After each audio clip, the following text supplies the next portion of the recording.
fin de semana. Es jueves, es 8, ¿verdad, Domingo? 8. 8, ya 8 de mayo, señores, de este 2025 habemos papas. Había muchas expectativas respecto a esto. Fue muy rápido. Distinto a lo que muchos expertos que manejan el tema históricamente de la selección del Papa habían dicho. Pensaba que podía ser mucho más largo. Yo creo que el cónclave más rápido de la historia de la Iglesia Católica se había realizado en la Capilla Sistina, y eso fue cuando eligieron a Eugenio Pacelli, que fue el exnuncio de Alemania, de la Alemania nazi, como que fue el Papa Pío XII. Duró apenas 24 horas. Ahora también fueron 24 horas. En fin, vamos a hablar de esto, del perfil del nuevo Papa, pero también de otros temas a propósito de cumplirse un mes de una tragedia que no puede quedarse ni en el olvido, no, de ninguna manera, porque implicó la muerte de 233 personas. Domingo, mi querido. Saludos, Ivonne. Bueno, aquí contento de estar presencial, porque claro, es un privilegio estar presencial, un hombre ausente siempre. Ay, sí. Jessy, ¿cómo estás, querida? Muy bien, feliz porque está Domingo aquí acompañándonos, Ivonne, extrañando a De La Rosa, que se va a integrar mañana.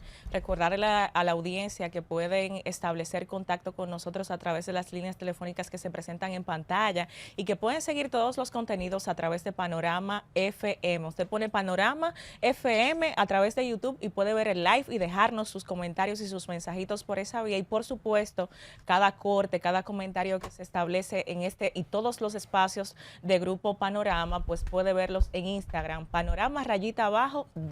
Y como dice Ivonne, habemos Papa. Pues sí, habemos Papa y se llama Robert Presbot, y sí, es, bueno, es norteamericano, aunque tiene unos vínculos bastante fuertes con América Latina.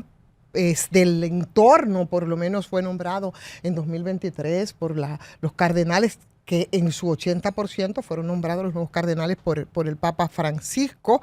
¿Quién es? Bueno, es prefecto del dicasterio para los obispos y fue superior general de la Orden de San Agustín. Ojalá que un experto en todo esto nos pueda, ¿verdad? Porque a mí me están diciendo de que el prefecto del dicasterio, yo no entiendo nada. Tú sí lo entiendes, Domingo, que me lo puedas explicar, pero eso se dice dentro de las crónicas, evidentemente, y el perfil que se acaban de publicar, ¿no?, del nuevo Papa. Lo que sí entendí es algunos cuestionamientos que se han hecho respecto al nuevo Papa, y con algo en el que tuvo mucha fortaleza y fue bastante fuerte el Papa Francisco, que es con los históricos abusos sexuales en las iglesias. Aquí hubo muchas quejas, acusaciones que fueron publicadas. Las publicó Infovaticana incluso, donde describían más de un escándalo de este tipo, tema que fue producto de un informe incluso para la televisión nacional, que incluía entrevistas con 3 niñas que fueron violadas por sacerdotes en la iglesia, y de la que se dice que el cardenal Prevost en ese momento, bueno, pues no había asumido el caso como debió hacerlo, y que el asunto se diluyó, y ahí se tejieron toda una suerte de informaciones, y hoy se ponen un poco de relieve esas falencias, que son muy serias, porque esos fueron uno de los puntos fuertes del Papa Francisco respecto al abuso sexual, ¿no?, en la Iglesia Católica. Nosotros de eso sabemos, no podemos olvidarnos el caso de Juncalito, ¿verdad? ¿Te recuerdas? Sí, que fue claro, justo el representante del Vaticano, en fin, pero ya veremos. Bueno, de todas maneras, a él se le acusaba frente a esas denuncias de no asumir la actitud que esperaban los denunciantes, sí, pero nunca se le vinculó a violencia sexual. No, a él no. Y era un hombre de confianza del Papa Francisco. Esto del prefecto del dicasterio para la doctrina es como una especie de vigilante, de responsable con una comisión de el cuidado y encargado de robustecer. Una especie de comisión para el gobierno. No, para vigilar la doctrina y robustecerla con aporte. Entonces, lo que yo puedo intuir como elemento importante de esta selección es que si escogieron un hombre de la confianza del Papa Francisco es porque las fuerzas que llevaron al papado a Francisco que mantuvieron su control del cónclave y pretenden mantener la continuidad de lo que Papa Francisco instaló allí como modelo papal. Sí, es la intención. En ese mismo sentido, antes de subir aquí, cerraba justo el discurso del nuevo Papa y dentro de sus palabras abordó el tema de la paz y de continuar con el trabajo de unión tan importante que llevó a cabo el Papa Francisco, lo mencionó. Hay que decir que este nuevo Papa, Prevost, estuvo siendo obispo durante muchos años en Perú, tiene una conexión latinoamericana y en su discurso, ahora mismo cuando finalizó, habló un poquito en español y mencionó a Perú, agradeciendo a todas esas personas religiosas que lo habían y lo han acompañado en todo un trayecto de apoyo, de humildad y de amor hacia la Iglesia Católica. Hay que decir que es el primer Papa estadounidense, sí, es el primer Papa estadounidense y es el primer Papa agustino. Hay que recordarle a la audiencia que el Papa Francisco fue jesuita. Y este sería el primer Papa en este sentido, que vamos a escudriñar un poquito más para orientar a la audiencia en cuanto a los agustinos y cuál es la línea dentro del catolicismo que ellos adoptan. Pero sobre todo... Mira, hay que anotar esto, apuntar esto. En la región del mundo donde la Iglesia Católica está perdiendo de manera continua más cantidad de fieles es en Latinoamérica. Y escogieron al Papa Francisco, un latinoamericano, y ahora alguien con raíces latinoamericanas y sobre todo que pertenece a la parte más liberal de la Iglesia Católica norteamericana, que es la bostoniana. O sea, él nace como obispo de Boston. Sí. Sí. Y oigan esto, señores, oigan esto. Ahora mismo Donald Trump tiene un lío con Harvard, con la Universidad de Harvard, a la que le ordenó congelar 2.200 millones de pesos, porque la Universidad de Harvard, y parece que yo estoy mezclando una cosa con la otra, pero voy a unirlos, a llegar al punto donde se unen. La Universidad de Harvard se resiste a la intromisión del gobierno de los Estados Unidos en lo que es la escogencia de su profesorado, los contratos para investigación, procurando instrumentalizar esa universidad como una institución contra la ideología woke, que se ha convertido en una bandera de lucha política en distintos puntos del planeta para los sectores más extremistas de la actividad política. Bueno, Donald Trump cometió la osadía de decir que le gustaría que cogieran como papa al cardenal de Nueva York. Dijo hasta el nombre, yo no recuerdo el nombre. Y la iglesia le está dando una respuesta a Donald Trump, escogiendo a alguien que no es de su agrado y que está vinculado a la resistencia que ahora mismo se está llevando a cabo contra Donald Trump dentro del propio Estados Unidos. Oigan por dónde va esto, ¿eh? No, eso tiene unos vínculos extraordinarios. Incluso era tan importante y era tan expectante la selección del nuevo Papa por el mismo proceso que hay en este momento de reordenamiento de la hegemonía mundial. Óyeme, Óyeme, y cómo puede gravitar la Iglesia Católica en todo esto. Algo que quiso reformar Francisco y que fue bastante complejo fue todo el tema esa de la agenda woke, de la plutocracia.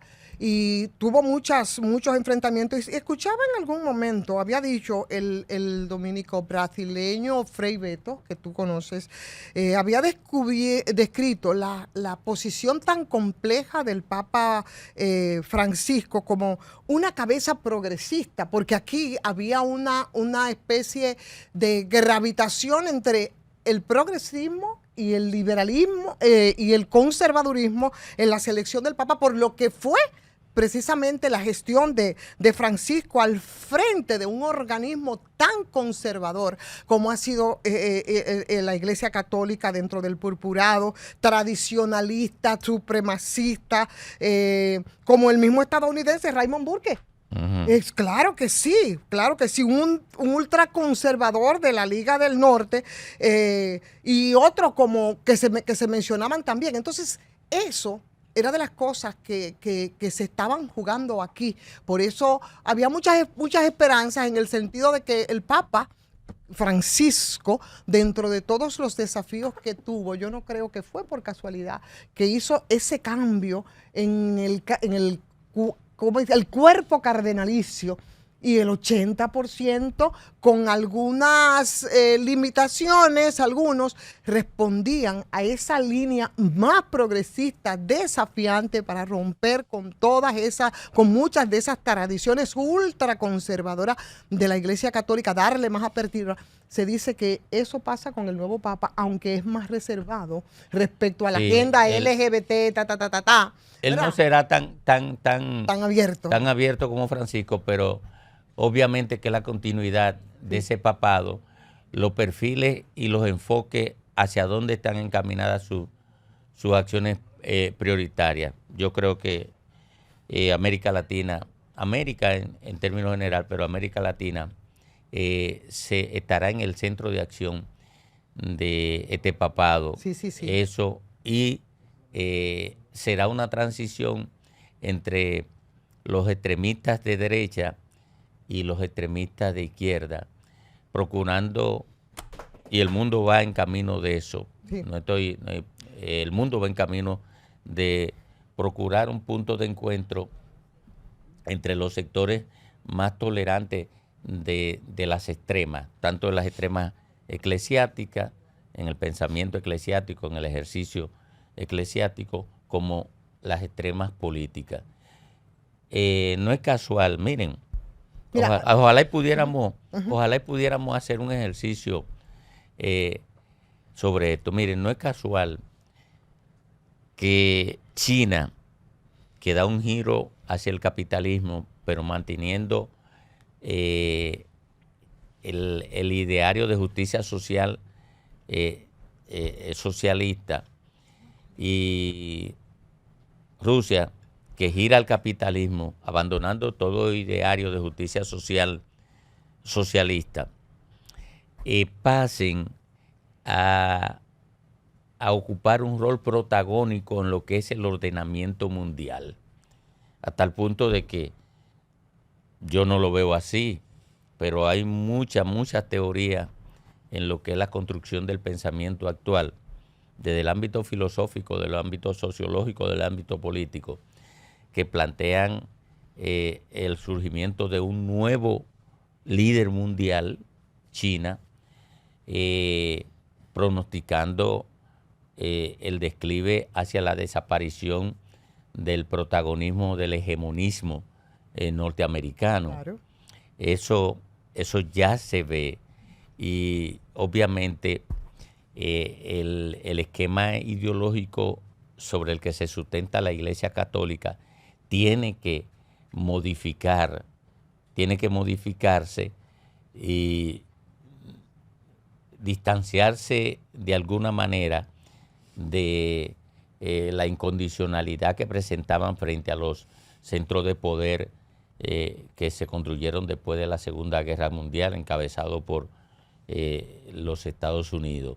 Entonces, aquí el mundo está viviendo, digamos, un proceso de cambio inducido por la resistencia de Estados Unidos a abandonar la condición hegemónica. A aceptar la multipolaridad, que lo sí, es ya. Correcto. No estamos en Guerra Fría. Correcto. Abandonar la condición hegemónica que el propio desarrollo de las naciones le definen como una impronta, como un imperativo. Ya aquí, tanto las iglesias como los, digamos, las naciones, tienen que construir un nuevo pensamiento. Y la Iglesia Católica, como la más poderosa de Occidente, no de Oriente, en Oriente hay otras cosas, la Iglesia Católica, como la más poderosa de Occidente, tiene que dar giro, que me parece que se están expresando en la selección de los papas. Así es, por eso no se puede desvincular la selección del nuevo papa a todo el cuadro geopolítico de recomposición hegemónico. Eso es así, evidentemente. Hay coincidencias respecto al tema medioambiental, que bueno, porque parte de las nuevas corrientes trumpistas y demás hierbas de aquí del patio que simplemente reivindican, tipo Milei y compartes, y los que tuvimos la dicha que salieran del escenario político, como fue el caso de Bolsonaro. Pero efectivamente, Domingo, como tú bien dices, durante la Guerra Fría, por ejemplo, donde había una hegemonía y el mundo era unipolar y todo el control absoluto lo tenía Estados Unidos, las cosas parecían estar más claramente dibujadas. Ahora hay un desdibujamiento que nos dice y nos hace preguntar, señores, ¿quién manda en el mundo? ¿Quién es que manda? ¿Quién es el propietario de las grandes empresas? ¿Quién es el propietario de todo el control económico, armamentista, político? ¿No? Esa es la verdad. O sea, hay un escenario mundial, yo pienso, en el día de hoy, que está muy complicado. Yo creo que está más complicado que nunca y es un proceso de globalización que ciertamente comenzó hace tiempo con la llegada, remontándonos a ¿cuánto? Al siglo XV, con la llegada de los europeos, por ejemplo, a América, ¿verdad? Entonces, remontarnos ahí para un poco ver la complejidad de lo que está pasando ahora mismo en el mundo, no está lejos, ¿eh? No, mira lo que pasa. Cada cierto tiempo, y eso en las teorías políticas marxistas, tú encuentras explicación en esto. Cada cierto tiempo se da un proceso de maduración de las fuerzas que implica un reacomodamiento. ¿Por qué se da ahora mismo esta reacción de Trump frente a China? Bueno, porque se ha madurado, el aparato productivo chino se ha madurado a un nivel tal que ha sacado cientos de millones de personas de la pobreza. Cientos de millones de personas, no estoy hablando de 3 o 4, cientos de millones de personas de la pobreza. La ha integrado al consumo urbano y se han desarrollado la fuerza productiva china a niveles tales que ya compiten con la norteamericana. Es más, totalmente. Ya se está respondiendo con acciones a nivel comercial, con la guerra comercial, pero con la tecnología también, Domingo. Claro, eso para ahí iba. Es más, a nivel de que ya China está compitiendo en la tecnología de última generación. Es el mayor desafío que tiene Estados Unidos ahora. Oye, sí. En tecnología. Con la tecnología de última generación, con una ventaja para China, y es que China tiene... Con su socialismo de mercado le ha ido muy bien. Claro, y tiene todos los insumos para esa tecnología. Incluso, porque ustedes no saben, señores, la irrupción de la inteligencia artificial implica que en esos centros de datos se consume una cantidad enorme de energía. ¿Cuál es el país que está haciendo mayor inversión para la generación de energía? Es China. Claro. Es China. Estados Unidos tiene que importar energía. China no tiene que importar energía. Estados Unidos tiene que comprarle energía, por ejemplo, a Canadá. Que a propósito del rifirrafe que existió con los aranceles, o que se está dando con los aranceles, hubo una amenaza de Canadá de dejar una parte del este de Estados Unidos, ¿verdad? Sin energía, Oiga, sin energía. Bueno,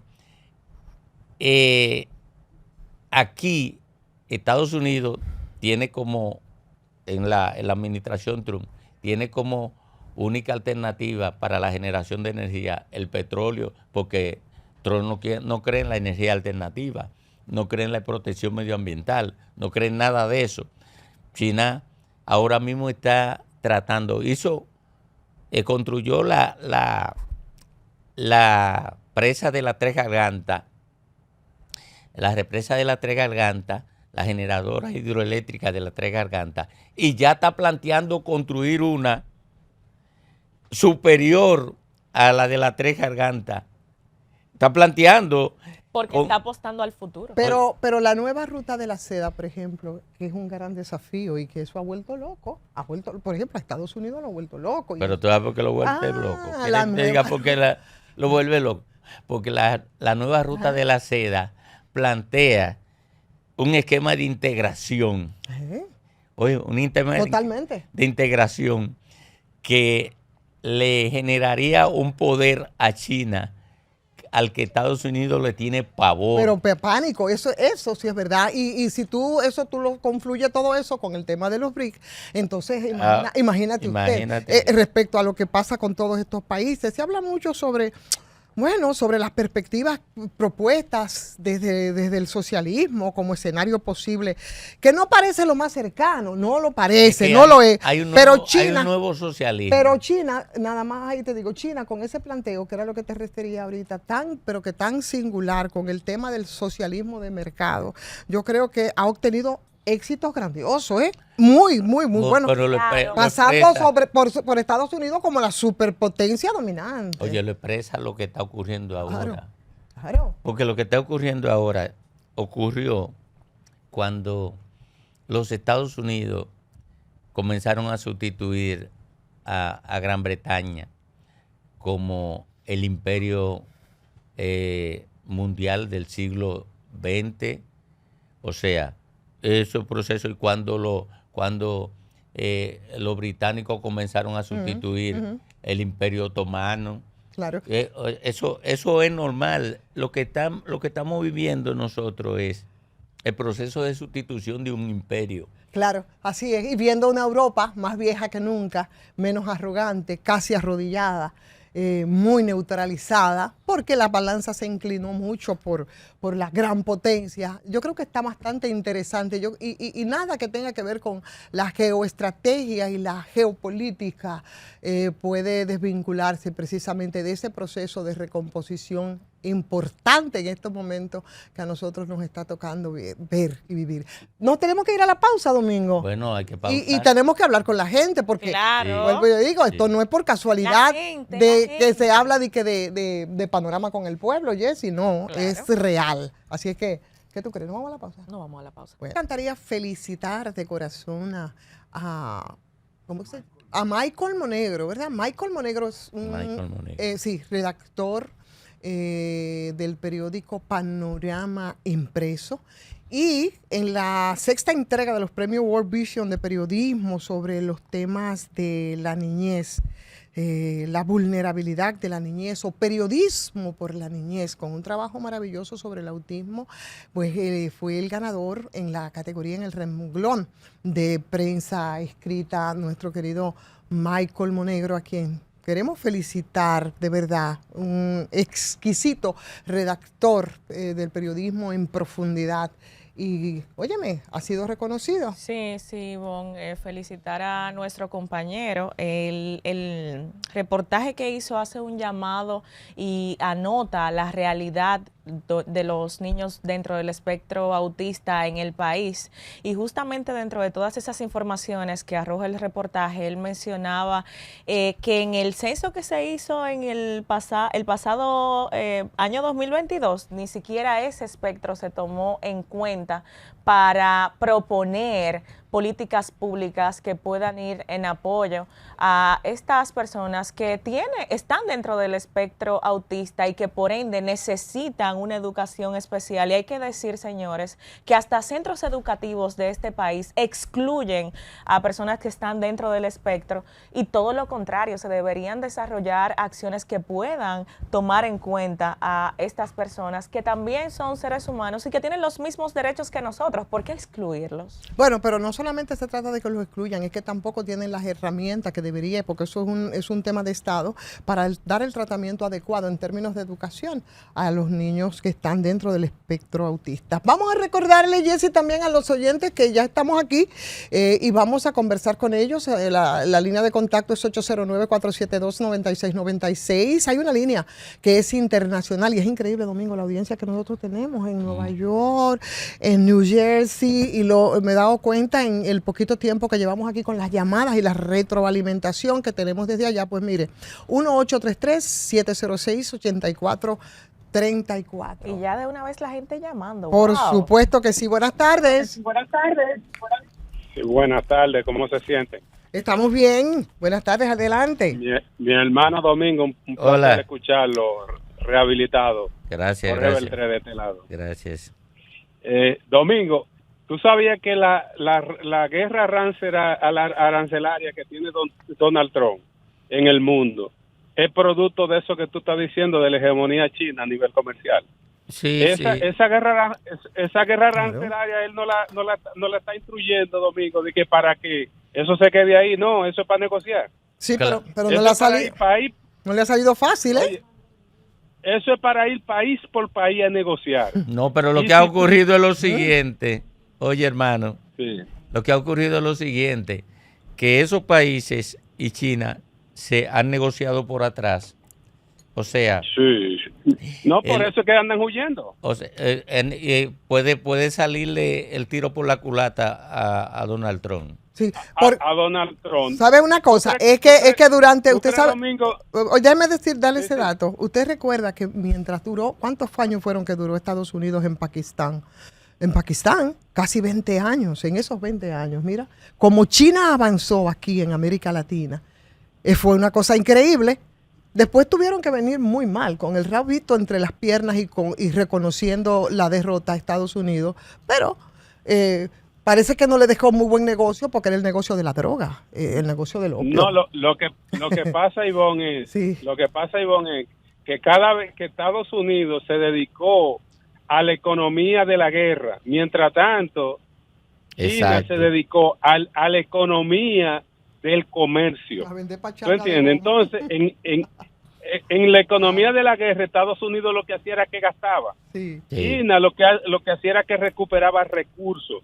Ahora, si tú me dices, por ejemplo, en el caso de aquí de República Dominicana, ¿tú crees que el presidente fue a Estados Unidos porque iba a recibir un premio? No, Domingo.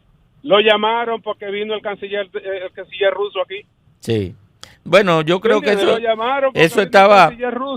Yo creo que la visita, el encuentro del presidente con Rubio estaba desde que el presidente fue al Vaticano, cuando fue Oye, Domingo, lo aceleraron desde que vino el canciller ruso aquí. ¿Y por qué? ¿Por las tierras raras? Pero Rusia tiene muchísimas tierras raras.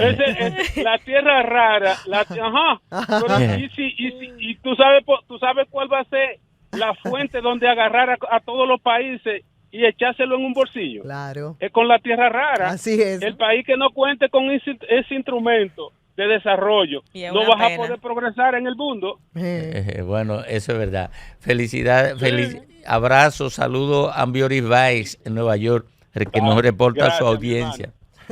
Bueno, ahí está. Buenas tardes. Hola. Buenas tardes, Ivonne. Hola. Ivonne, felicitar. Sí, Ivonne. Buenas tardes. Sí, mi amor, te estás al aire, te escuchamos. Felicitarle por el nuevo programa. Ivonne, pero yo estoy esperando un programa con Nieve y Rosa. Bueno. Viene una producción por ahí con Ricardo Nieves y un servidor. Viene una producción dentro de... Excelente Domingo. De que Ricardo Nieves regrese, viene una producción para Panorama, para las plataformas de Panorama. Una producción con el doctor Ricardo Nieves. Okay. Así que no se desesperen. Ahí está, tiene la información. ¿Algo más, querido? ¿O era todo? Se fue. Buenas tardes. Buenas tardes. Y adelante. Ivonne, Domingo. Sí. Entonces 30 días y no hay nadie preso. Ay, si hubiera sido a los foques. No, ya lo estuviera allá en la camina nada. No, pero a los foques, Domingo. A los foques dicho eso mismo. No, a los foques preso por delincuente. No, pero a los foques. ¿Cómo lo había soltado? A los foques es beneficiario de la impunidad. Sí, Domingo, pero es beneficiario de la impunidad. Es un negocio de Domingo es para allá que hay 200. No, pero es verdad. Pero a los foques es beneficiario de la impunidad porque a los foques era un traficante de droga. Que hoy, pero escúchalo, oye, a los foques es un traficante de droga. Él le hizo el mismo daño que le hizo a Antonio Payá. Él se lo hizo a la sociedad porque toda esa gente que consumieron droga de la que él narcotraficaba están destruidos por ahí. Ok, y entonces vamos a la impunidad de Antonio Payá por eso. ¿Y quién ha dicho? ¿Quién ha dicho eso? ¿Quién ha dicho eso? Yo lo que estoy diciendo es que disfrutando lo mismo. No, pero la gente se ve, oye. No, él quería que yo dijera eso. Él quería que yo dijera eso. Que a los foques era un traficante de droga, era una mula que traficaba con droga. Eso era lo que era los foques. Eso era lo que era los foques, no era otra cosa. Hoy es un próspero empresario, como también lo han sido otros narcotraficantes que son prósperos empresarios por ahí. Bien. Buenas tardes. Oye, verdad que Dios bendiga a Domingo, hermano. Saludos. Así que se habla con responsabilidad. Escuchó, hermano, que se llamó. Escuchó bien claro. Adelante. Señores, qué combinación perfecta, Domingo y Jesse, ¿verdad? Sí, Jesse. Oiga, pero escuchen la otra combinación más fuerte. Hijo de un francés, nacido en Estados Unidos, hijo de un francés y de una peruana. De una española. Española era la madre. Hijo de migrante. Hijo de migrante. Es una bofetada, bofetada, Donald Trump. Oye, pues increíble. Esto no tiene madre. Sí, tiene de todo. Saca sus conclusiones cada cual. Muchas gracias, hermano. Buenas tardes. Hola. Buenas tardes. Buenas tardes. Buenas tardes. A esas bellas damas y al señor, bueno, lo están vendiendo, tenían que ponerlo en el medio a él. No, pero yo me quiso. Él es itinerante. Yo quiero que me vendan y me vendan barato, a ver si aparece quien me compre. Está en oferta.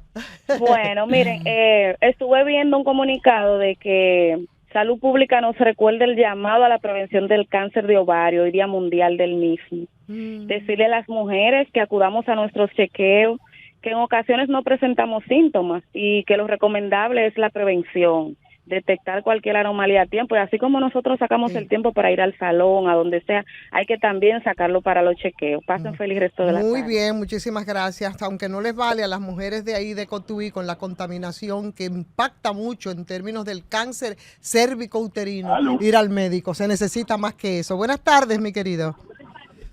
Buenas tardes, Ivonne. Hola. Óigame, ¿qué tenemos que hacer para que este programa dure, aunque sea 1 hora y media o 2 horas? Bien, eso viene por ahí, pero... Exigírselo a Miguel Medina y a Luis Acosta. Vamos a hacer un piquete entre ustedes y nosotros. Atención, Miguel Medina y Luis.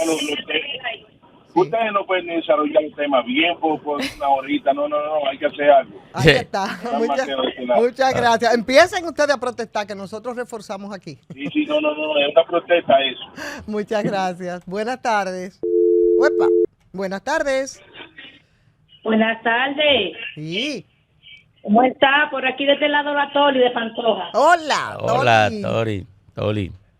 Mira, Domingo, de verdad que tú me dejas sorprendida cuando tú hablas así. Entonces, esta sociedad se puñó, Domingo. Estamos jodidos, pero tenemos que levantarla.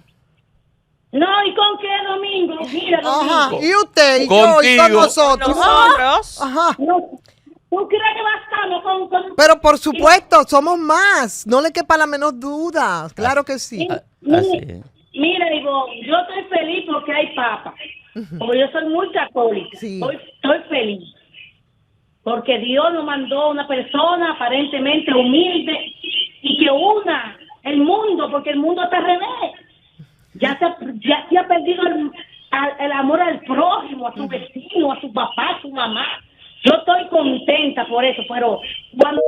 Ay, caray, se le cayó la llamada a Toli, sí. Y decirle que hay que ser optimistas, Toli. Tú lo haces llamando aquí todos los días, emitiendo críticas y aportando. Un momentito, señor. Ya. Sí. Buenas. Sí, buenas tardes, amigos. Buenas tardes. Habla Rafael Hurtado Ruiz. Saludos para ustedes, al país y al mundo. Señores, decía Ernesto Guevara de la Serna, el Che, si no luchamos juntos, nos matarán por separado. Si nosotros ponemos en práctica esa palabra, arreglamos este país.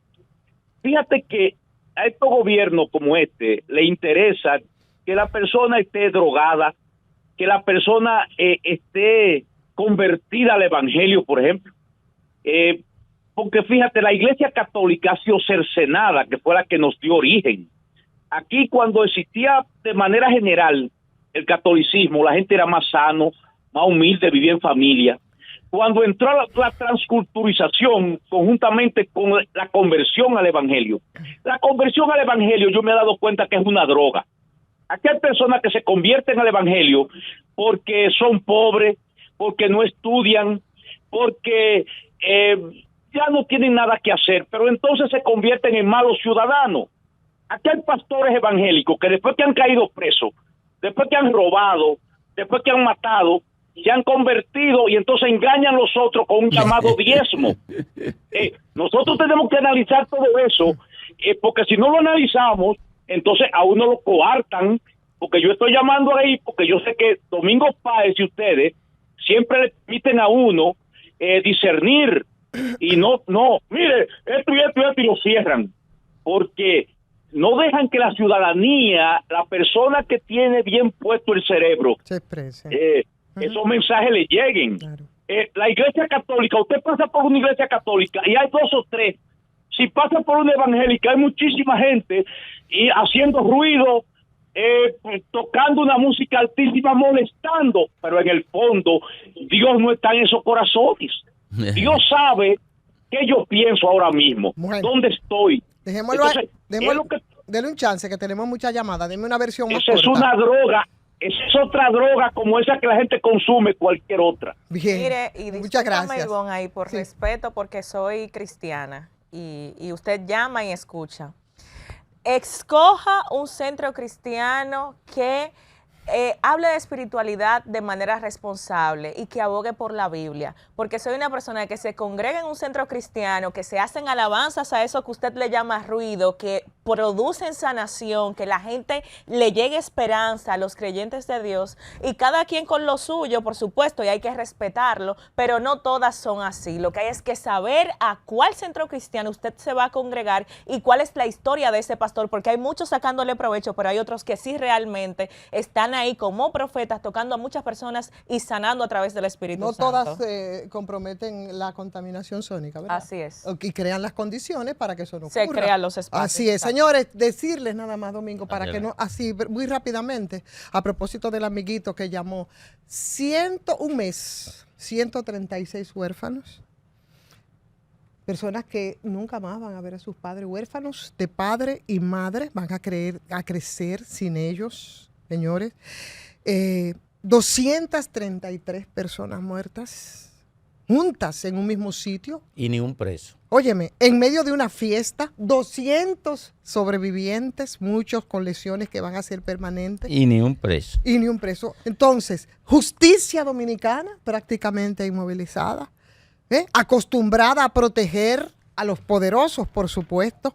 Y si esos poderosos además tienen vínculos con el poder político, entonces la cosa es mucho peor. Impunidad. Y estamos hablando por supuesto, de propietarios de la discoteca Jet Set, que justo a un mes de tiempo fue escenario de esta desgracia que todavía no superamos los dominicanos y las dominicanas. Entonces yo creo que tenemos que decir que aquí que este es un caso que no se puede quedar en el limbo, que las demandas civiles van a correr quizás un rumbo definido en los tribunales, pero nos tenemos que preguntar a nosotros si esto se va a quedar así, como en otras ocasiones. ¿Vamos a permitir que esto se quede así? ¿La justicia podría permitir que esto se quede así? Bueno, esperemos que no. Con tantos testimonios sobre lo que se supone que se dio ahí. No, deben surgir consecuencias. Mira, está lleno el tablero, Ivonne. Bueno. Vamos a seguir con la gente. Domingo, ¿nos vamos con la gente? Sí, hombre, sí. Vamos a darle buenas tardes. Todo el tiempo para que la gente hable. Vamos arriba. Buenas tardes. Buenas tardes. Buenas. Hola. Adelante, mi amor. Sí, adelante, estás al aire. Sí, corazón, yo estoy llamando para denunciar la farmacia de alto costo. ¿Qué pasa? Adelante. Sí, nosotros somos unos pacientes con enfermedades raras y nosotros tenemos más de 2 meses esperando los medicamentos y nos tienen con un paño con pasta diciendo todo el tiempo que no hay. ¿Qué enfermedad rara? ¿Qué enfermedad, mi amor? ¿Qué enfermedad es esa? Esclerosis múltiple y miolitis aguda. Entonces ustedes tienen 2 meses yendo a medicamentos de alto costo y no le dan ninguna respuesta. No le ponen plazo. No, yo tengo 2 meses a la espera, pero mis compañeros tienen más de 5 meses a la espera. Atención. Cuando estaba la otra directora, Giselle, la que murió, no se escaseaban los medicamentos. Fue después que entró el nuevo director. ¿Cómo se llama el nuevo director? ¿Cómo se llama el nuevo director? ¿Usted no sabe? El nuevo director. Sí, se llama, deme un segundito, se lo voy a decir ahora mismo. Vamos. Atención, presidente Abinader. Sí. El nuevo director se llama Sergio de Jesús Díaz Silverio. Atención, Sergio de Jesús Díaz Silverio. Atienda ese reclamo. Aquí hay dinero para todo. Y como hay demasiado dinero y los chelitos sobran, ahí no pueden faltar. Bueno. No pueden faltar, Sergio. Con eso no se juega, son enfermedades serias, de muy alto costo los medicamentos, que si no se les proveen, simplemente se van a morir. Se van a morir. Buenas tardes. Buenas tardes. Adelante. Yo traté de hacer un proceso con eso de alto costo por un estudio que tiene que hacerme. Eso es una falsedad, señores. Eso de 1000 personas, uno logra su objetivo. Qué desgracia. Es una falsedad, es una falsedad total. Qué barbaridad. Y todo, si ustedes quieren saber si es verdad o es mentira, ustedes van y entrevistan gente que así están ahí, se van a dar cuenta que es una falsedad. Bueno, yo estoy llamando específicamente no para eso, sino para el señor que estuvo hablando, porque él llamó en el programa de los muchachos de deporte, de Grandes de los Deportes, para lo mismo, le conocí la voz. Yo no soy católico, yo no soy evangélico, yo creo que yo no estoy bautizado. Gracias a Dios que no estoy bautizado, que yo puedo decidir, ¿verdad?, bautizarme en cualquiera. Yo no tengo nada en contra. Yo asisto a la Iglesia Católica, aunque no estoy bautizado por la Iglesia Católica. Y mi hija está bautizada por la Iglesia Católica. Señores, no es de la religión, que es el problema. No hablemos de los evangélicos, no hablemos de los católicos. Hablemos de la persona, del ser humano per se. De quien hace mal, de quien hace bien. Si un evangélico usted le hizo algo, señor, cóbrele a ese evangélico, diga cualquier cosa, pero no así. Por Dios, las religiones no nos hacen daño, son las personas que están en una religión para hacer daño. Lo que él dice, hay pastores malos, hay pastores delincuentes, hay pastores ladrones, como también lo hay católicos. Es así. Por ejemplo, yo critico mucho la iglesia pentecostal. ¿Usted sabe por qué? Oiga, ¿por qué? Por el asunto del ruido. Y yo diría que también deberían de ponerle cristal, pero es porque yo creo que todo lo que interrumpe la tranquilidad de una persona se llama ruido, o sea, en ese sentido. Si yo, por ejemplo, busco una jipeta, pongo una discolite ahí con un reggaetón, me van a llamar a la policía. Además, imposición, no se puede imponer nada a nadie. Exacto, y si un evangélico lo pone y pone una jipeta con la alabanza, como le llaman, es lo mismo. Claro, muy bien. Eso es ruido, para mí es molestia, ruido. Claro. Llamemos, señores, a la paz, a la tranquilidad, no hablemos de otra religión. Un católico, pues, tengo que defender en este caso a los católicos, un católico va a cualquier iglesia. Sí, bueno. O sea, yo lo digo por mí. Corra, que se nos va el tiempo. Ahí tenemos el tablero lleno. Bien, está bien ahí. Sí, sea solidario con los otros que también quieren participar. Vamos a hacer un poquito más cortitos. ¿Está bien? Buenas tardes. Hola. Adelante. Ivonne, ¿cómo están? Domingo, bendiciones para su programa. Miren, yo llamo desde el kilómetro 27 de la autopista Duarte. Soy de Pedro Bravo. Sí. Nosotros hace unos meses tuvimos la visita del presidente. Entre eso se pidió el asfaltado de varias calles. Por donde yo vivo, por el kilómetro 27, ya prácticamente toda esa parte está asfaltada en trabajo en conjunto Obras Públicas más el Ayuntamiento de Pedro Bravo. Pero también hay otros sectores que también necesitan que se haga eso mismo con ellos. Y a mí me encantaría que las personas de Obras Públicas, ya que están aquí dentro de Pedro Bravo haciendo ese trabajo, pues miren esos sectores, tanto Los Corozos, La Polonia, que es un sector que está cercano al kilómetro 27, por ahí por donde inauguraron en ese mismo tiempo, cuando la visita del presidente inauguraron un INAIPI, la calle que está más para abajo, a nosotros también nos gustaría que nos la arreglen, ya que ellos están haciendo ese trabajo aquí y que están trabajando conjunto al ayuntamiento, a nosotros también nos gustaría que se nos arregle esa parte, pero también agradecemos la parte que ya han realizado. Muy bien, qué bien. Miren. Muchas gracias. Gracias a usted. Miren, el panel está lleno y terminó el tiempo. Ahora, ¿ustedes saben quiénes son los culpables de que ustedes no puedan hablar? De que no haya tiempo para hablar. ¿Ustedes quieren que yo le diga quiénes son los culpables? Tienen nombre.